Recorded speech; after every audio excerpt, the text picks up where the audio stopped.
आपण याआधी इतिहास या विषयांच्या अनेक प्रश्नांचं थोडक्यात आणि सोप्या पद्धतीने विश्लेषण केलं किंवा कुठल्या एरियावरनं आणि कसा प्रश्न येतोय ते आपण जवळजवळ आत्ताच 21चा पेपर अभ्यासला आहे. लेटेस्ट झालेला 26चा देखील करून झालंय. 11 जानेवारी 2026ला झालेलं 25च्या ॲडचं करून झालेलं आहे. नंतर MPSC ग्रुपचं 1 जून 2025ला जो पेपर झाला 24ची ॲड होती ते करून झालंय. आणि 2 फेब्रुवारी 2025चं जो 24ची ॲड होती हा एक पेपर बघून झालेला आहे. अशा पद्धतीने आता आपले फक्त राहिलेले पेपर हे आणि एक राज्यसेवेचा बघून झालेला आहे. राज्यसेवेमध्ये खूप प्रश्न कमी असतात, बाकीचे हे नसतात. आता आजचा पेपर आपण घेणार आहेत.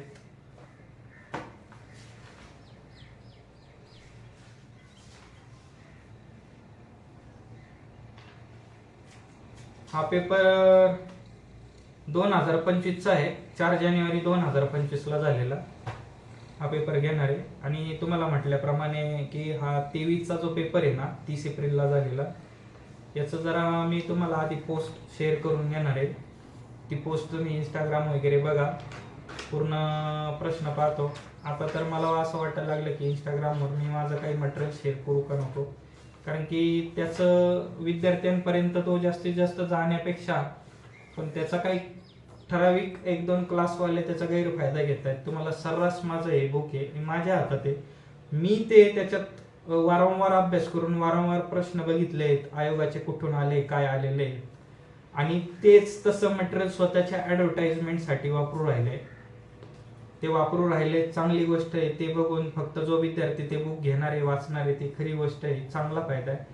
पण इव्हन सगळं माझं तसंच्या तसं स्वतःचा लोगोवर AIच्या मार्फत घेऊन लावला वगैरे, त्याच्याने काय आहे तुमची गुणवत्ता नाही आहे. आणि तुम्ही विनाकारण तुमची गुणवत्ता दाखवून गोरगरीब लेकरांना फसवू नका. याच्या आधीच्या व्हिडिओवर मी अनेक त्याच्या बाबतीत बोललेलो आहे. आणि तुम्ही एवढे क्लास चालवता, तुम्हाला याच्या आधी कधी कळलं नाही का कुठल्या गोष्टीचं कसं महत्व आहे शेवटचं. म्हणजे इव्हन तिथं सगळं माझंच दिलेलं आहे आणि हे प्रूफ करायला माझ्याकडे माझं बुक आहे. तुम्ही तुमची जी पोस्ट केली ना माझेच उचलून, माझ्याकडे प्रूफ आहे करायला, कारण की कुठं मी हायलाईट केलंय, काय लिहिलंय काय नाही सगळं. म्हणजे तुम्ही क्लास टाकता तुम्हाला आधी माहित नव्हतं, मग तुम्ही विद्यार्थ्यांना शिकवणार काय? तुम्ही विद्यार्थी क्लास का लावतो त्याला सगळ्या दिशा कळायला पाहिजे तयारीच्या काय आहेत काय. तर तुमच्या क्लासच्या जीवावर आणि तुमच्या क्लासच्या शिकवण्यावर कधीच तो पुढे येत नाही. हे ठाम मत आहे. कुणीही चांगल्या क्लासवाल्याकडे जा, तो फक्त त्या क्लासमध्ये फक्त दिशा घेतो, काय महत्वाचं आहे, कुठली संदर्भ यादी आहे, कसं आहे. तो एखादा किचकट विषय म्हणजे मराठी झालं किंवा हे इकॉनॉमिक सारखा विषय झाला, हे बुक वाचून ते एखाद्याला नाही समजणार का? समजतं. पण तो आधी क्लासला काय येतो ऑफलाईन ऑनलाईनच्या माध्यमाने, त्याला ती गोष्ट किचकट गोष्ट सोप्याने समजून घ्यायची असती, त्याच्यानंतर तो तयारी करत असतो. इव्हन तुम्ही इतिहासाला तेच तसंच उचललंय. आणि काय तर इंडेक्स बी टाकली तीच टाकली. अरे हे मी केलंय, माझ्याकडे बुक आहे, मी वापरलंय. तुम्ही माझं पुढचं सगळं मटेरियल म्हणजे ॲज इट इज मी कुठं काय हायलाईट केलंय, जेवढे मी पोस्ट केले होते तेवढे उचलले आणि टाकल्या. अरे फसवेगिरी करतायत तुम्ही. मी तुम्हाला चांगला ओळखून आहे, तुम्ही मला चांगले ओळखून आहे. तुम्ही कधी 12 तास लायब्ररीला सोडा, तुम्ही कधी नीट 12 दिवस लायब्ररी येऊन बसले नाही. तुम्ही आले, तुम्ही इकडं चांगली गोष्ट आहे. ही एक मला बरेच जण बुक लिस्ट मागतायत. मी कुणाला बुक लिस्ट का देत नाही माहिती का? कारण कसं आहे, मी तुम्हाला एखादा बुक लिस्ट सांगणार आहे, तुम्ही तोच विश्वास घेऊन सर्रास दुकानामध्ये जाणार आणि ते बुक विकत घेऊन वाचत बसणं. त्याच्यापेक्षा कसं आहे, मी अनेक असे बुक लिहिले तिथं एका विषयाला, तेवढे सगळे जा दुकानामध्ये बघा, चाळा, त्याच्यात तुम्हाला काय वाटतं, 4 जण जरा बघा कोण कुठलं बुक जास्त वापरतंय काय. आणि मला रिप्लाय द्यायला शक्य नाही झालं मित्रा. मला तुझा मेसेज आलेला होता, मी त्याला तुला रिप्लाय देतो, पण तू मला माहिती तू माझे व्हिडिओ पाहत असतो. तूच बोलला की मी तुमचे सगळे व्हिडिओ पाहतो. तुम्ही मला अनेक अशा विषयावर व्हिडिओ पण घ्यायला लावले. सर्वप्रथम तू कंबाईनची मुख्य देतोय, ही खूप चांगली गोष्ट आहे. आणि ती मुख्यसाठी तू खूप चांगली तयारी करावीस. तुम्हाला विचारलं की मुख्यसाठी तुम्ही मला जास्तीत जास्त इतिहास या विषयावर पुस्तकं सजेस्ट करा. हे बघ, तू कंबाईनचे मुख्य देणार आहे तर लगेच तुला काही दिवसांनी C ग्रुपची मेन्स पण द्यायचा चान्स येणार आहे, जर तू फॉर्म भरला असेल. आणि नक्कीच तू भरलेला असेल, सोडत कोणीच नाही. तुला पूर्व पण द्यायचं आहे, तुझा तोच अभ्यास आहे. नवीन असं काही वेगळं बुक नाहीये, ही काही UPSC किंवा MPSC डिस्क्रिप्टिव्ह लिहायची नाही की मी तुला खूप असे काही बुक सांगू.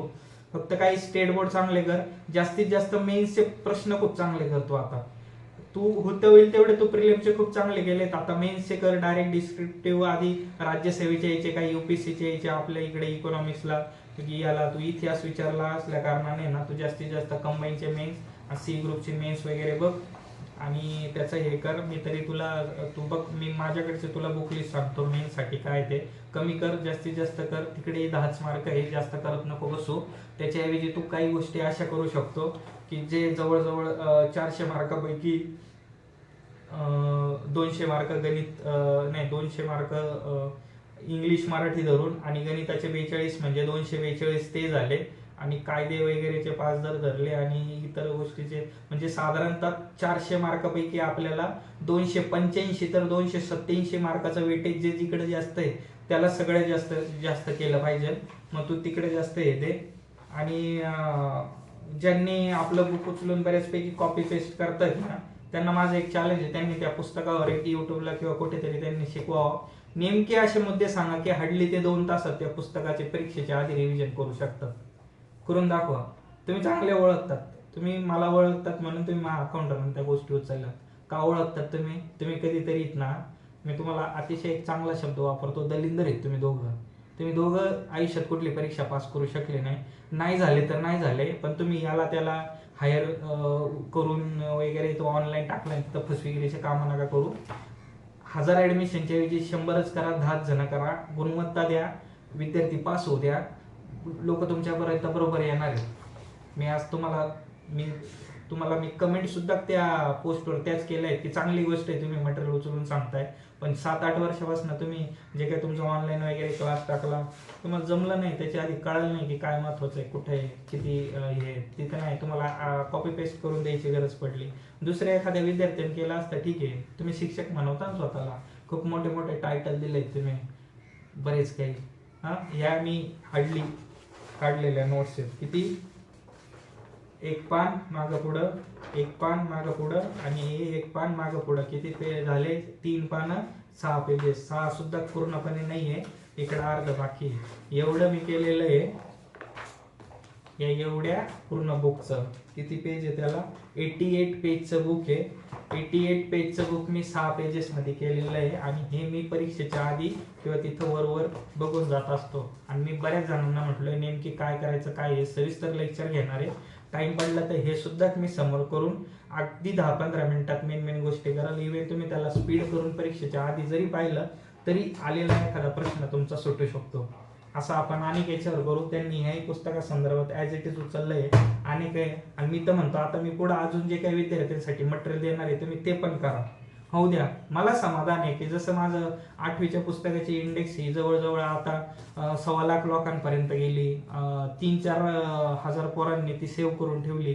तुमच्या अकाउंटवर थोडंफार गेलेलं आहे 15-1 हजारापर्यंत. चांगला आनंदाची गोष्ट आहे.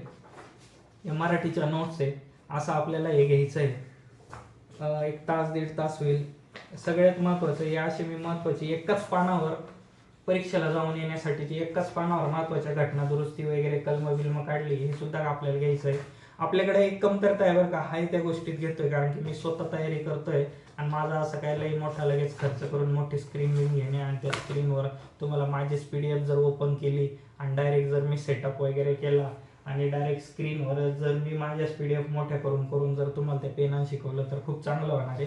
पण ते माझं हे नाही आहे. मी तुम्हाला नेहमी म्हटलो की मी फक्त तुम्हाला एक दिशा द्यायसाठी ऑनलाईन प्लॅटफॉर्मवर येऊ राहिलो. माझं आधी मला एखादी चांगली पोस्ट घ्यायची आहे, कारण की जेव्हा नावासमोर टायटल येतं ना, तर अनेक असे म्हणजे माझी गेली 10-11-12 वर्षाची जी जर्नी, आणि 10-11-12 वर्षामध्ये मी अनेक UPSCच्या सगळ्या केंद्र सरकारच्या सगळ्या अनेक बँकिंगच्या अनेक इकडच्या एक्झाम देत जो अनुभव घेतला, अनेक फेलियर जे घेतलेत. मी नेहमी मला फेलियरच म्हणतो, मी कधीच तुमच्यापर्यंत हे सांगत नाही मी कुठली कुठपर्यंत किती लेवलला जाऊन आलो. ते काय व्हॅल्युएबल नाही, मला त्या गोष्टी माहिती आहेत. एक खूप मोठ्या प्रकारची मॅच्युरिटी जी असते ना, मॅच्युरिटी ती घेऊन बसलेला असतो UPSCचा कॅन्डिडेट किंवा कुठलाही स्पर्धा परीक्षा करणारा. त्याच्यामुळं कसं आहे माहिती का, मला तो माझा एकंदरीत सगळा अनुभव आहे ना, आता किती जणांना पटेल, किती जण ट्रस्ट ठेवतील, कोण ठेवतंय नाही ठेवतंय, एका जणाने मला खूप चांगली भारी यूट्यूबला कमेंट केली, आजकाल कोणी बी यायला लागलं म्हणे. आणि नंतर दुसरी अशी केली की याला काही काम नाही आहे. मी कुठल्या गोष्टीला असा तिथे रिस्पॉन्स नाही देत कुठं बी. मला ते माहिती आहे की काही नसवय असते, काही फक्त ते कमेंट करण्यासाठीच येतात. नाहीतर मी त्याला म्हणणार होतो, तू ज्या वेळेस जन्मला नाही त्यावेळेस मी UPSCचा फॉर्म भरून परीक्षा देत होतो. आणि त्याने आता हा व्हिडिओ पाहिला, खूप चांगलं आहे, त्याला उत्तर तरी कळेल काय आहे ते. कसं आहे माहिती का, आपली मुळात लायकी नाही, किंवा आपण कुठेतरी एखादी परीक्षा थोडीफार प्रिलिम पास झाली का दुसऱ्याला जज करायला जातो. एकदा ये तो दाखवतो किती आणि किती कुठले बुक आणि कुठल्या बुकची कशा नोट्स केल्या, कशाला जज करतोय बाबा. म्हणजे मला म्हणायचंच ते होतं की जज माणूस केव्हा करतो माहिती का, जेव्हा नावासमोर पोस्ट लागते आणि गुलालनी माणूस माखला जातो ना, तेव्हाच तो चमकतो. इतर वेळेस चमकू नाही शकत, त्याच्या बोलण्यावर विश्वास नाही ठेवत. आणि एखादा पास झालेला जेव्हा मग काही गोष्टी सांगायला लागला चुकीच्या बी, त्या गोष्टी सत्य असतात. आणि आधी जर एखादा म्हणत असेल, नको बाबा या रस्त्यावर ना आम्ही चाललोय आणि ते आम्हाला खूप ठोकरा लागले आणि तुला ठोकरा लागू नये म्हणून तू हा रस्ता असा पार कर, अशा पद्धतीने कर, पुढे जाऊन तुला ही ठोकर लागू शकते, ती सत्यतेत नाही. आणि ज्यांना सत्यतेत येते ना त्यांना हे असतं. म्हणजे मला खूप चांगलं वाटलं की जवळजवळ आपण खूपच कमी दिवसात तुम्ही मला 160 170 जवळपास, आता आय थिंक 90 काहीतरी झालेले आहेत, एवढे जण सबस्क्राईब करून ठेवलं. म्हणजे त्यांना काहीतरी माझ्याकडनं अपेक्षित आहे, त्यासाठी ते इथे आपण 4 जानेवारी 2025चा पेपर बघणार आहोत. मला अनेक असा दिवसभरात एक असतो, म्हणजे सकाळी 6-7 पासून रात्री 1, 1:30, 2, 3 पर्यंत मी अभ्यास करत असतो. हार्डली माझी झोप सध्या 4-5 तासाची झाली. एकंदरीत तुम्ही माझा सगळा अवतार पाहू शकता, पुढे पुढे अजूनच दिसत. त्याच्यामुळं कदाचित मला कधी काही गोष्ट लक्षात पण नाही राहत की मी आधी काही लेक्चर घेतलंय किंवा कुठल्या मुद्द्यावर घेतलंय. डबल जर रिव्हिजन झालं तर तुम्ही त्याला स्किप करा, किंवा पुन्हा आपली एक रिव्हिजन होते म्हणून त्याला बघा. किंवा मी 30 प्रश्न घेताना 30 गोष्ट बोलेल का काही अतिरिक्त मी बोलू शकतो, म्हणून तुमचा फायदा होईल. चला आपण आता चालू करणार आहे की इतिहासाचं 10 प्रश्न आलेले आहेत. त्याच्यामध्ये मुंबई पोलीस कमिशनर ब्रिटिश राजवटी विरुद्ध, म्हणजे ब्रिटिशांची जी राजवट होती ना त्याच्या विरुद्ध, 2च मिनिटं, आपला रेड पेन कुठे गेला.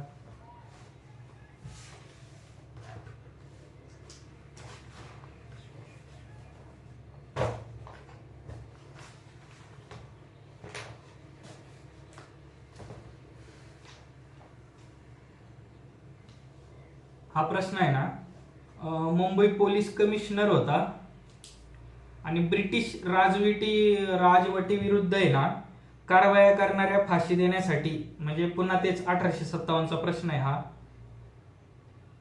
1857 आहे ना, हा खूप महत्वाचा आहे. साधारणतः प्रत्येक परीक्षेमध्ये 2 तर 3 प्रश्न आहे ना येतात त्याच्यावर. तर वध स्तंभ उभारला होता, कुठं उभारला होता, म्हणजे हा आधी ना प्रश्न असा आलेला आहे, कोणी उभारला होता. सर याचं उत्तर आहे ना चार्ल्स फ्रोजंट आहे. फ्रोजंट इंग्लिशच बघावं लागेल, चार्ल्स फ्रोजंट, हा फ्रोजंट आहे. नंतर मग आता याच्यामध्ये जे दिलेलं आहे, सर अँड्रू फ्रेजर, रिचर्ड मायन आणि जॉन नॉटबोअर, हे जे आहेत ना याच्या संदर्भात अतिरिक्त माहिती पहा. इथं आम्ही बऱ्यापैकी काही सर्व पर्याय अभ्यासावी. 1864चा आधीचा कार्यकाल, म्हणजे याचा जो कार्यकाल होता ना 1864च्या आधीचा होता. बाकीच्यांचा पाहून घ्या.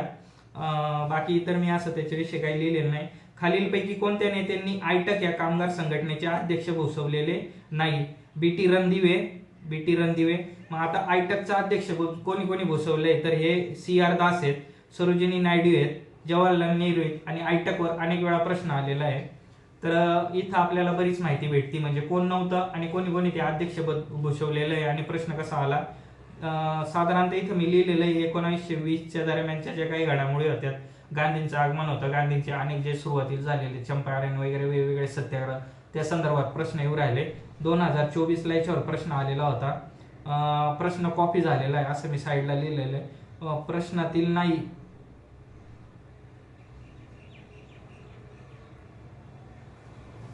हे बघा इथं असं मी याचं डिटेल एक्स्ट्रा लिहिलेलं आहे, आणि तेच मी प्रत्येक वेळा पेपर पाहताना तिथे जेवढं शक्य होईल तेवढं. आणि आता याची जागा भरली म्हणून मी दुसऱ्या अशा A4 साईजला हे करतो, नंतर तिथे मी मध्ये जॉईन करेल त्याला. पुढचा प्रश्न हा प्रार्थना समाजावर आहे. प्रार्थना समाजावर अनेक वेळा प्रश्न येतो, म्हणून हेच खूप चांगलं करणं गरजेचं आहे. सामाजिक कामे केली होती. नामजोशी सोशल सर्व्हिस लीग मजुरांची स्थिती सुधारण्याचे प्रयत्न केले. देश सेवेसाठी चांगले कार्य निर्माण करण्याच्या उद्देशाने नामदार गोखले यांनी सर्वंट ऑफ इंडिया सोसायटी ही संस्था स्थापन केली होती.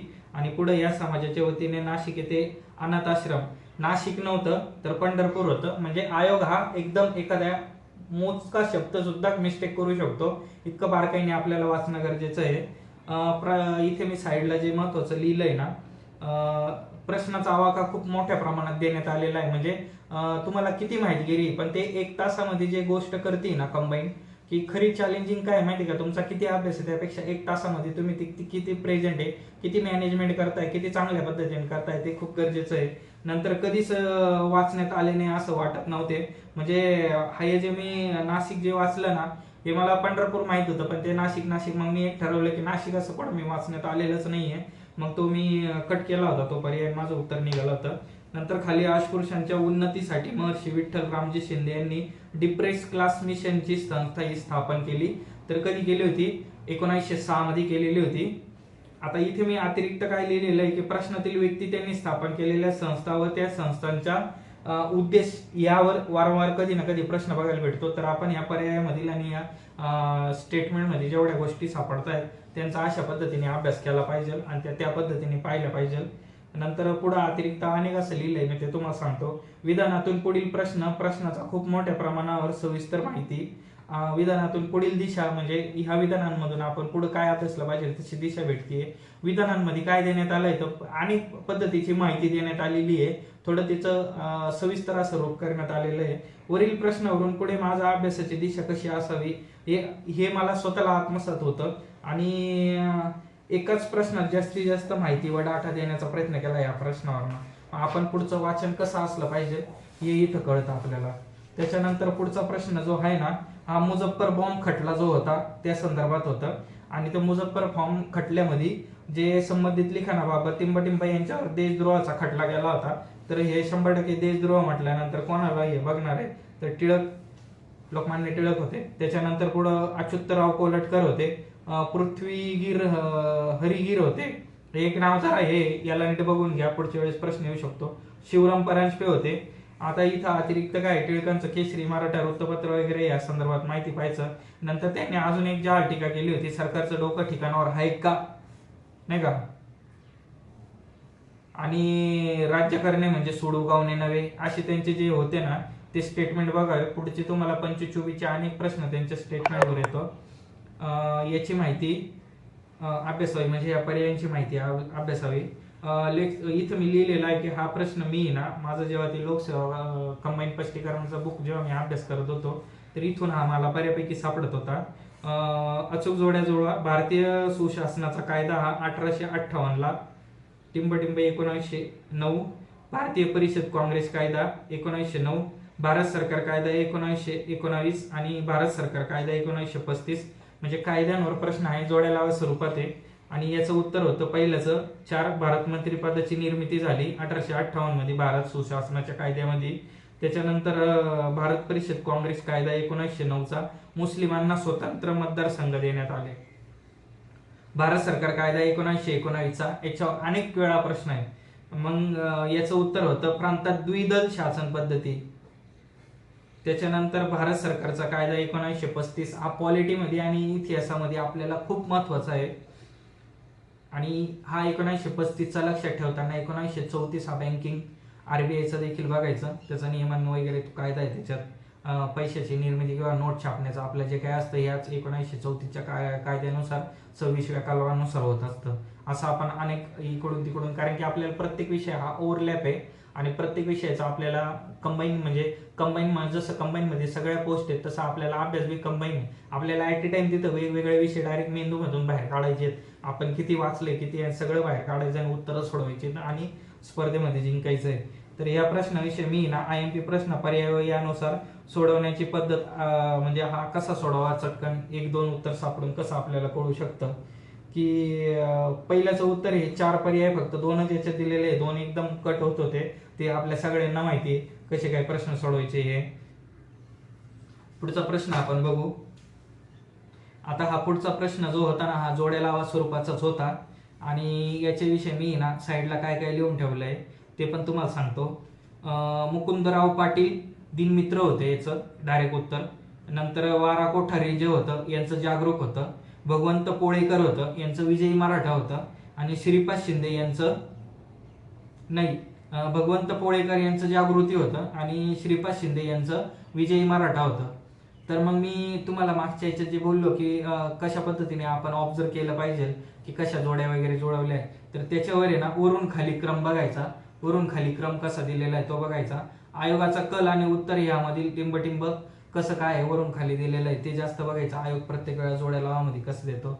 आणि खूप काय असं मी इथं लिहिलेलं नव्हतं, फक्त ह्याच स्वरूपात आहे ना पुढचे कोणी वृत्तपत्र वगैरे काय केले, कुठून हा सोर्स आहे ते समाधान महाजन सरांच्या याच्यात मी वाचलेलं होतं. तर मी तिथं लिहून ठेवलंय की अशा स्वरूपाचं एक्स्ट्राचं काय वाचायला समाधान महाजन सरांचं संपादक करावी, सर्वांची संपादक करायला पाहिजे. जे वृत्तपत्र आपण अभ्यासणार आहे ते जोड्या लावायच्यात येऊ शकतं. नंतर पुढचा प्रश्न 1887 मद्रास झालेल्या भारतीय राष्ट्रीय काँग्रेसच्या अधिवेशनाला अध्यक्षतेने म्हणजे कोणाच्या अध्यक्षतेने झाली होती. इथं सगळे राष्ट्रीय काँग्रेसचे अधिवेशन दिलेले आहेत आणि कोणाच्या याच्या सर ॲलन हुम होतं. मी तिथं अतिरिक्त जे लिहिलं ते वाचून दाखवतं. सर ॲलन हुम 1888ला अलाहाबादला झालं होतं. प्रथम विदेशी होता हा, प्रथम विदेशी अध्यक्ष असणारा. याचं उत्तर आहे ना या प्रश्नाचं बद्रुद्दीन तैयबजी होतं आणि हे तिसऱ्या 1887ला मद्रासला झालेलं होतं. दादाभाई नौरोजी होतं. 1886ला दुसरं अधिवेशन होतं, त्याचे अध्यक्ष दादाभाई नौरोजी होते. 1886ला कोलकात्याला. आणि पुढची अतिरिक्त एक माहिती की कोलकात्याला एकूण अधिवेशनं 10 झाली होती. पूर्ण राष्ट्रीय काँग्रेसची जी झाली ती मुंबईला 5 झाले होते. नाही, मुंबईला 6 अधिवेशनं झालेले होते. आणि हे सर विल्यम वेंडरबर्न जेव्हा अध्यक्ष होते 1889ला ते मुंबईला झालेलं होतं आणि ते 5वं अधिवेशन होतं काँग्रेस. अधिक डाटा करून या ठिकाणी लिहावं, म्हणजे मी माझ्यासाठी लिहिलंय की अधिकचे काय मला डाटा नंतर तिथं आठवल तिथं ते इथं लिहिलं पाहिजे. 8 नंबरचा प्रश्न आहे ना हा वेगवेगळ्या 1857 मध्ये आणि इतर जे काही वेगवेगळे उठाव झाले होते ना 1857च्या आधीचे उठाव पण केले पाहिजे आपण, त्याच्या संदर्भातला प्रश्न आहे हा. हा मोपल्यांचा बंड होता जोड्यांमध्ये. नंतर मोपल्यांचा बंड आहे ना हा बंगालमध्ये झाला होता. कोल्यांचा म्हणजे इथं यांनी ना ते गुगल ट्रान्सफर आठतं आपल्याला नेहमी माहिती कोळी बांधव आपले. कोल्यांचा उठाव हा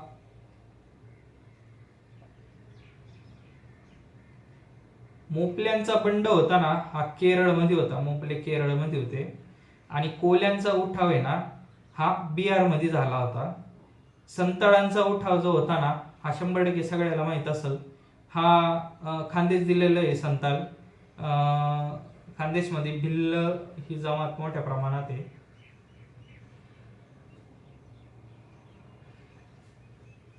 हा महाराष्ट्र कंसात महाराष्ट्र दिलेला आहे. आणि परत भिल्लांचा उठाव दिलेला आहे.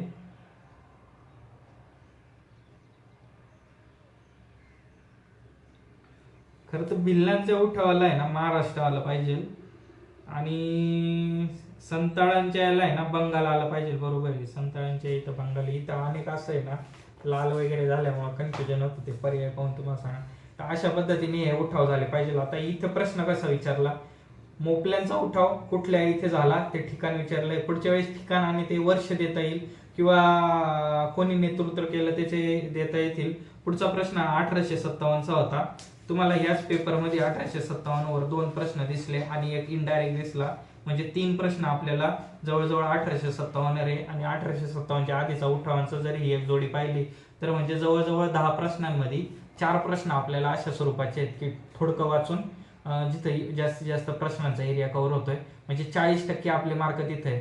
आणि एखाद्याची जर खूप वाचून जर अॅक्युरेसी 7 आणि 8ची असेल आणि थोडं वाचून जर एखादा 4 हे असे घेत असेल आणि सेन्स ऑफ माइंडने अजून जर 2-3 मार्क घेत असेल तरी त्याचा तो तेवढा टाइम कंझ्युम होतो, वाचतो. तो इतर चांगल्या विषयाला लावू शकतो. जसं मी बोललो मुख्यला अनेक असे विषय आहेत की ते आपल्याला 400 मार्कापैकी जवळजवळ 290 तर 287 मार्कापर्यंत जातात.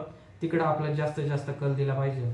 इतिहास भूगोल या विषयांना मुख्याला परत नव्यानं असं काय थोडं डीप अभ्यासला पाहिजे. ते प्रश्न जास्तीत जास्त केले पाहिजे. पॉलिटीला बी तीच गोष्ट केली पाहिजे. इकॉनॉमिक 10 मार्काचं आहे तिथे जास्त काय करायचं, जे आपण आजपर्यंत केलं नाही त्या गोष्टी करायच्या.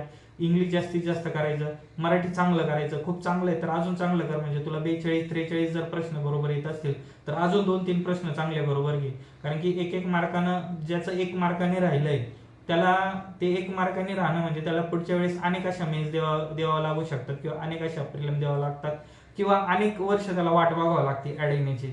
हा एक फरक असतो एक पॉईंट मार्काचा. आणि पॉईंटचं महत्व काय आहे मला चांगलं माहिती, पॉईंटनीच राहिलेलो माणूस आहे मी. 1857च्या उठावानंतर बंगालमध्ये नीळ उत्पादन करणाऱ्या शेतकऱ्यांना मळेवाल्यांविरुद्ध उठाव यश मिळवण्याचे कारण कोणते होते? म्हणजे हा पूर्णपणे अप्लाइड स्वरूपाचा आहे की तुम्ही एकदम वाचलं पाहिजे. इतिहासाविषयी जे म्हणतात रिडिंग बिटवीन द लाईन, म्हणजे 2 ओळीमधलं काय अर्थ आहे आणि प्रत्येक ओळी मागचा काय लपलेला अर्थ आहे, त्या स्वरूपाचा होता हा.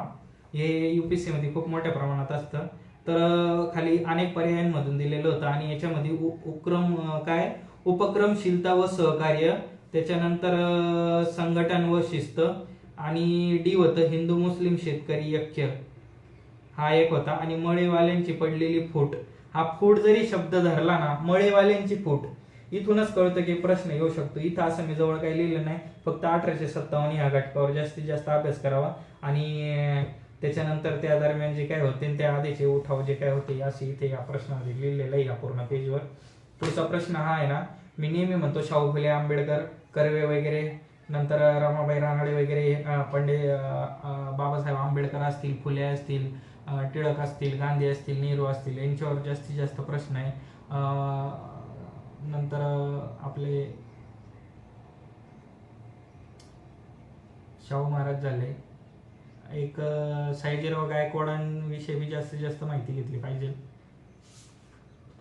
सेनापती बापट झाले, रंगो बापूजी गुप्ते झाले. हे असे जे काही लोक आहेत त्यांच्यावर जास्तीत जास्त प्रश्न फिरतो. चला आपण हे प्रश्न बघूया. राजश्री छत्रपती शाहू महाराजांसंदर्भात कोणती विधाने बरोबर आहेत?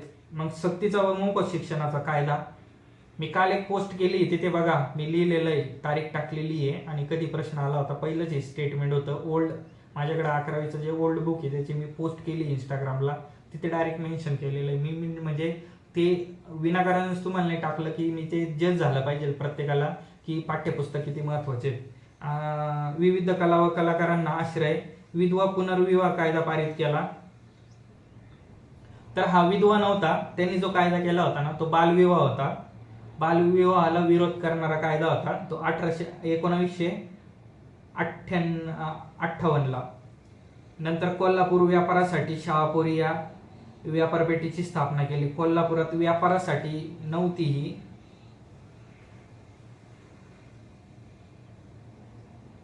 ही गुळाची होती, गुळाची व्यापारपेठ होती ती. डी बरोबर होतं, ए बरोबर होतं, बी बरोबर होतं, सी विधान जे होतं ना ते एका शब्दामुळे, म्हणजे आयोग फक्त एकच चुकवतोय, जिथे चुकवतोय एवढं आपलं बारीक लक्ष पाहिजे. जिथं पंढरपूर पाहिजे होतं तिथं नाशिक दिलं मागच्या एका प्रश्नात. इथे विधवा पुनर्विवाह, आणि प्रत्येक जणाला वाटू शकतं की शाहू महाराजांनी एवढं चांगलं काम केलं तर विधवा पुनर्विवाहासाठी केला असेल, पण त्यांनी तो कायदा नव्हता पारित केलेला, तो बाल विवाहाला विरोध करणारा कायदा होता. तर इथे मी असं व्यतिरिक्त काही लिहिलेलं नाहीये. पुढचे प्रश्न हे भूगोलाचे झाले. अशा स्वरूपाने आपण हा 25चा सुद्धा पेपर अभ्यासलाय. आता फक्त आपला एकच इतिहास या विषयासंदर्भात एकच पेपर राहिलेला आहे, तो म्हणजे 23चा. आणि मी जाणून बुजून मुख्यचे आता घेणार नाहीये, कारण की तुम्हाला लगेच ह्या आधारावर पुढं लवकरात लवकर वाचन पण करायचंय, आपल्याला विषय घ्यायचे, कुठले पेज महत्वाचे, कुठल्या पुस्तकामध्ये कुठं काय असं सविस्तर घ्यायचंय. तर आता पुढं याचे जे चालू होणार आहेत ते आपण राज्यशास्त्र विषयाचे घेऊ, लगेच इकॉनॉमिक्सचे घेऊ, सायन्सचे घेऊ, जॉग्राफीचे घेऊ, असं सगळं करून टाकू. करंट अफेअरचं घेऊ.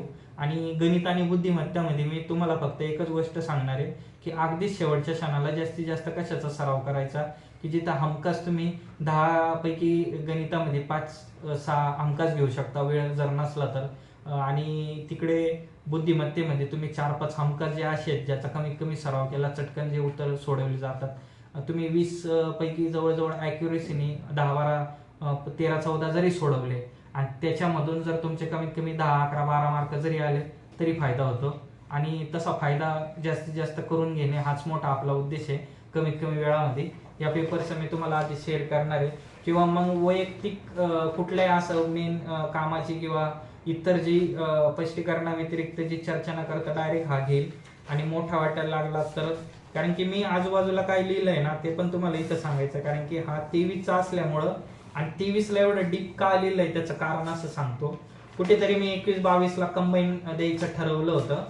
18 पासनं मी राज्यसेवेत जरा बऱ्यापैकी मला प्रिलिम वगैरे चांगल्या गेल्या ते UPSC नंतर मी 23ला ठरवलं होतं. कोरोना नंतर हा पेपर द्यायला गेलो, मी 21चा दिला होता, पण मी 21-22चा खूप चांगला हे केला, 23चा केला होता. आणि त्याच्यामुळे हे कारण होतं की मी खूप त्यावेळेस असं अनालिसिस केलं होतं ना, अनेक असं करून ठेवलं होतं आणि अजून सुद्धा मी करत असतो. इथे जागा नाही पुरली तर माझं असं आत्ता हे ते मटेरियल नाहीये, हे ते मटेरियल नाहीये, फक्त मी तुम्हाला सांगतोय की अनेक अशा गोष्टी असतात की मी ते लिहिलं की नंतर मी त्याला असं मध्ये त्या ठिकाणी ते पेज माझं असं टॅपल करून असणार. हे सगळे माझ्या फोल्डरच्या फाईलमध्ये जपून असतात, अनेक वर्षापासूनचे आहेत.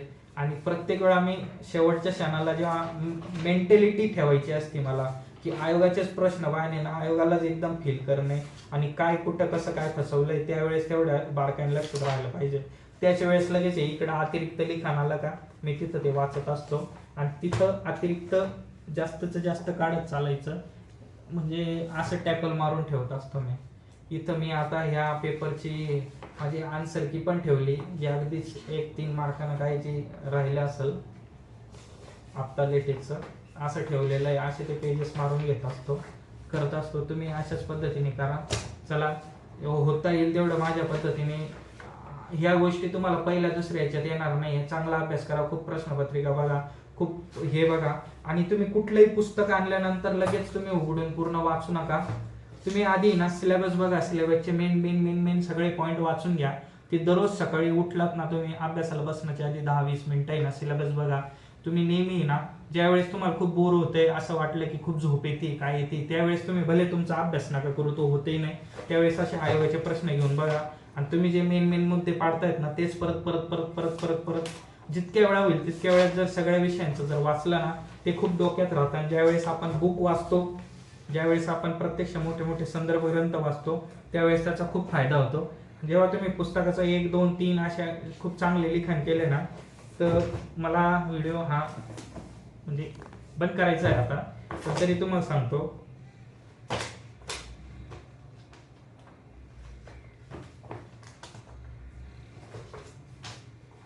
आता या आंतरराष्ट्रीय वित्त पुरवठा करणाऱ्या संस्था याच्यामध्ये मी पेनाने आणि हे जे हायलाइट केलेलं आहे ना हे इथं मी वाचणार, बरंच वाचणार. पण मग मी वाचताना काय करणार, मी आपण जेव्हा वाचतो ना तेव्हा लक्षात नाही राहत. ज्यावेळेस माझी याची रिव्हिजन चालते ना, ज्यावेळेस मी रिव्हिजन करतोय, काय डाटा आलं काय हे आलं की ते मी असं लिहित असतो. म्हणजे माझ्याकडे तुम्ही अनेक वेळा पाहिलाय ते छोट्या बनवलेल्या डायऱ्या आहेत किंवा असे हे याच्यात ते लिहित असतो मी. हे बघा असं कॉमनली सगळीकडे लिहित असतो. भले नंतर माझं तिथं जरी ते वाचणं नाही झालं किंवा मी तिथं पाहिलं आता इथं अनेक विषयाचं लिहिलं इथं, पण ते काय असतं त्यावेळेस मी लिहित असतो.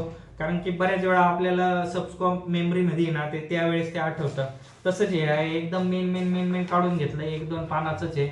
म्हणजे आता जरी मला एखादी टेस्ट वगैरे सोडवायची किंवा काय आणि मी लगेच एवढं असं रिवाईज करून घेतलं किंवा परीक्षेच्या आधी तिथं रिवाईज करून घेतलं आणि याच्यामधला एक जरी प्रश्न तिथं मला लगेच जर तो योग्य मला सोडवता आला तर एक प्रश्न खूप काही कामाचा असतो. आपल्याला एक एक एक एक एक एक म्हणजे थेंबाने आपल्याला आपलं तळ साचवायचं आहे, त्याचा सागर करायचा आहे आणि त्या सागरातला चांगला मोती बनायचा आहे आपल्याला त्या पद्धतीने. आणि खूप खूप असं वाचन आहे, खूप असं आहे. म्हणजे आता हे मराठीचं नुसतं प्रश्नाचं स्पष्टीकरणाचं अनेक जण हे प्रश्न घेऊन येतात, म्हणजे अनेक जण त्यांना किती योग्य वाटतं ते मला माहित नाही. याच्यात जे थोडंफार काही जे स्पष्टीकरण दिलंय आणि ते स्पष्टीकरण वाचतात, ते प्रश्न वाचतात आणि त्याच्या बेसवर ते ठरवतात की आपला अभ्यास होऊन जाईल.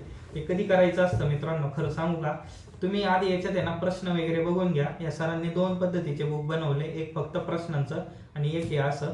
तुम्ही आधी ना स्कोर 2 आपलं मोरा वाळंबे आणि बाळासाहेब शिंदे हे 2 जेव्हा बुक आपण चांगले करू किंवा तुम्ही फक्त एक कुठलं तरी केलं, तुम्ही एखादा क्लास केलाय खूप चांगलं केलंय, तुम्हाला ते प्रत्येक ग्रामर वगैरे थेरोटिकल सगळं काही माहिती आणि त्यावेळेस नंतर आपल्याला त्याच्या काही नोट्स वगैरे बनवल्या असतील त्या किंवा ते बुक मधलं मेन हायलाइट केलेलं ते झालं. त्याच्यानंतर हे बघताना मग प्रश्न सोडवणे आणि त्याच्या खालचा जो अतिरिक्त डाटा दिला आहे तो बघणे. आता मराठीचं माझं सगळं याच्या आधी वाचन झालंय. आता जर मी ह्या कंडिशनला डायरेक्ट उचलला आणि ह्या खाली अतिरिक्त दिलेली माहिती वाचत चाललो तरी माझी रिव्हिजन होणार आहे.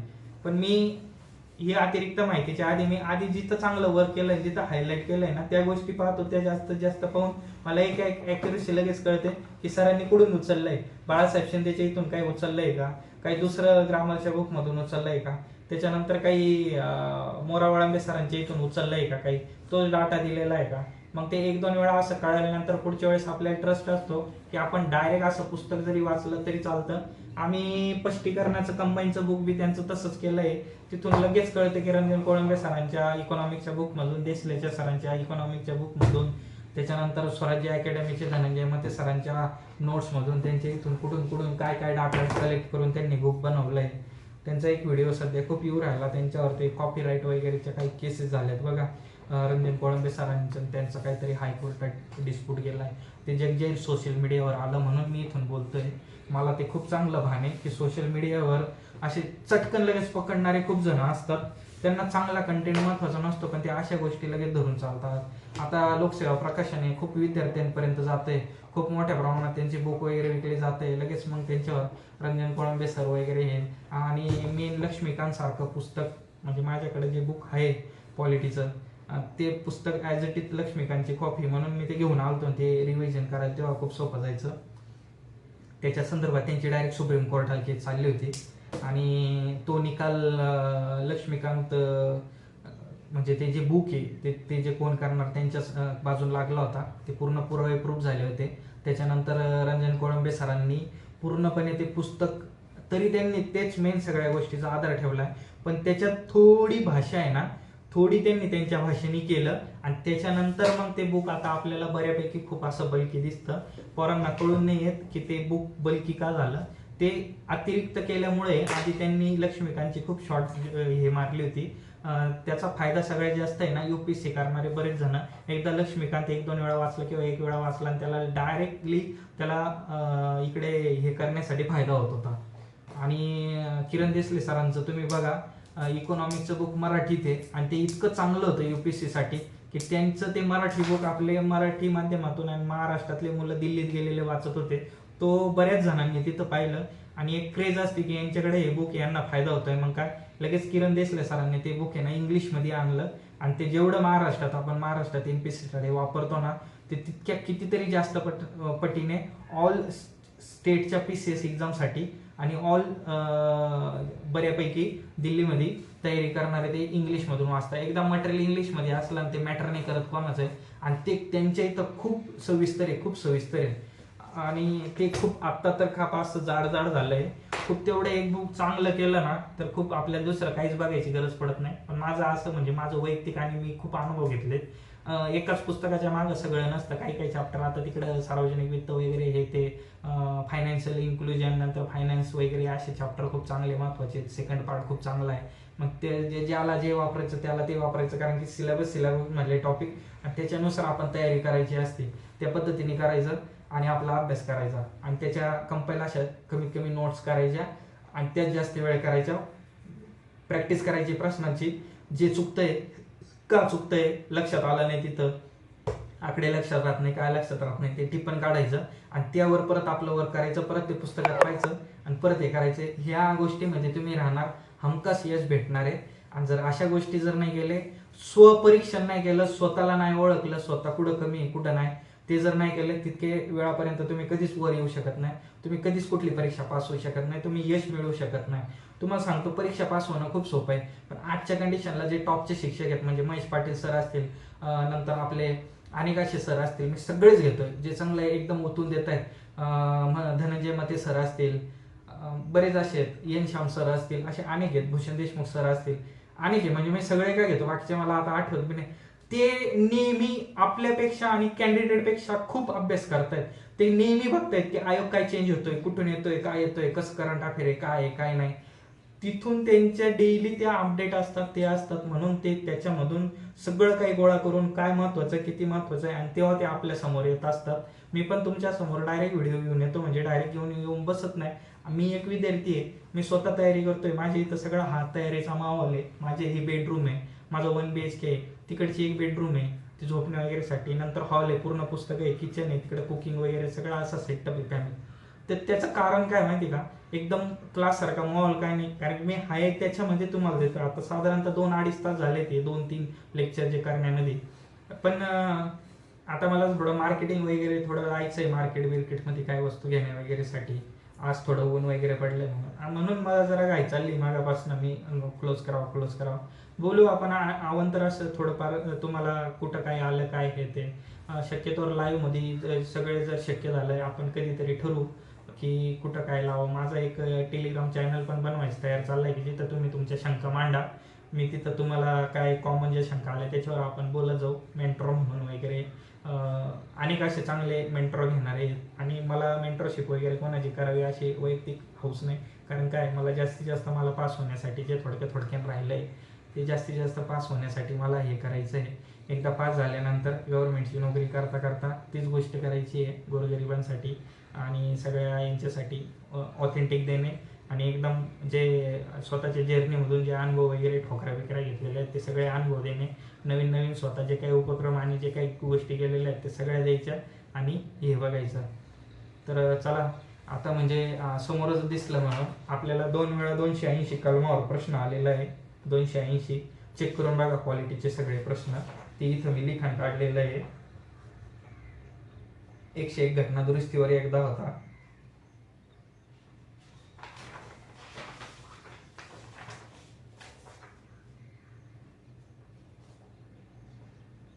आणि काय 256 आहे, 338 आहे. चला भेटूया परत.